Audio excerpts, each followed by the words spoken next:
ఈ నాకు ఓటేయండి, యువత ముందుకొచ్చి నన్ను గెలిపించండి. లాస్ట్ టైం కూడా ఓడిపోయాను. ధర్మం కోసం, దేశం కోసం పనిచేయడానికి ముందుకొచ్చాను. నాకు ఓటేయండి. ఇలా కూడా ప్రచారం చేస్తారా స్వామి? నార్మల్‌గా ఏదో రాజకీయాలని ఎంత దిగజారుస్తున్నారంటే నార్మల్‌గా కాదు. జనాలకి ఏదో ఒకటి మేలు చేసి, నేనున్నాను, నేను మిమ్మల్ని చూసుకుంటాను అని ప్రూవ్ చేసుకొని ఓట్లాడడం ఒక పద్ధతి. లేదంటే వేరే పద్ధతిలో ఓట్లు తీసుకోవడం ఇంకొక పద్ధతి. ఇది మాత్రం నార్మల్ కాదు స్వామి. ఆమె ట్రోల్ అవుతుంది అంటే దానికి ఒక మీనింగ్ ఉందనమాట. ఆ రేంజ్‌లో అది పాలిటిక్స్ స్టంట్స్ అనాలా? లేదంటే ఇంత ఘోరంగా అంటే ఇండియాలో ఒక బిగ్గెస్ట్ పార్టీ బీజేపీ రూలింగ్‌లో ఉన్న పార్టీ తరపున పోటీ చేస్తూ ఈమె చేసిన పనిని చూస్తే నార్మల్‌గా చేశాను. ఆమె బొమ్మ గాని రాజమణి. యాదగిరిగుట్ట 9వ వార్డు నుంచి ఏమో పోటీ చేసింది. సో ఇంత కష్టపడి ఇంత ఘోరంగా ప్రచారం చేసి ఇంత బాధపడుతూ అడిగినా కానీ జనాలు ఓట్లేసారా అంటే 10 మంది ఓట్లేసారు. అదే వాళ్ళ ఫ్యామిలీ మెంబర్స్ చేసుంటారు. సో అంటే నేను లాస్ట్ టైం ఓడిపోయాను, 2 సార్లు ఓడిపోయాను, 3 సార్లు ఓడిపోయాను, ఓట్లేంటి అని అడగడం అంటే ఏం చేసావు?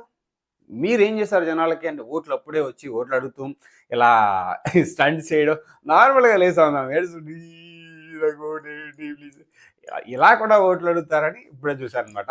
సో బాగా ట్రోల్ అవుతుంది మేడం గారు. సో ఇది మన ఇండియాలో ఉన్న రాజకీయాల పరిస్థితి అనమాట. సో ఎలాగోలా ఏదో ఒక విధంగా గెలవాలి అనే పద్ధతిలోనే రాజకీయాలు నడుస్తున్నాయి తప్ప అది ఏమైనా చాలా అసలు అది చూసిన వీడియో చూసిన తర్వాత దగ్గర నుంచి ఆ ట్రోల్ చూసిన తర్వాత నేను చూసా కొన్ని వీడియోస్. ఓకే. ట్రోల్స్ కరెక్ట్‌గా ట్రోల్ చేశారనిపించింది. ట్రోల్ చేయాల్సిన పర్సన్. ఎందుకంటే ఇలాంటి వాళ్ళని ఎంకరేజ్ చేయకూడదు. అంటే రాజకీయాలను కూడా ఇలా తీసుకెళ్ళే వాళ్ళని ఏమనాలో అర్థం కావట్లేదు. అది చూస్తే నార్మల్ కాదు. నవ్వలేక చచ్చిపోయాననమాట. సో అది సిచ్యువేషన్ అనమాట. సో ఆమె చూసిన తర్వాత ఒక వీడియో చేద్దాం సరదాగా అని చెప్పి మీ ముందుకు వచ్చాను. ఆ మూమెంట్స్‌ని మీకు కూడా పంచుకున్నాను. ఇంకా ఎవరైనా చూడకపోతే రీసెర్చ్ చేసి మరి చూస్తారని చెప్పి ఈ వీడియో చేశాను అనమాట. This is what it is. రాజకీయాలు ఇంత దిగజారొచ్చాయి.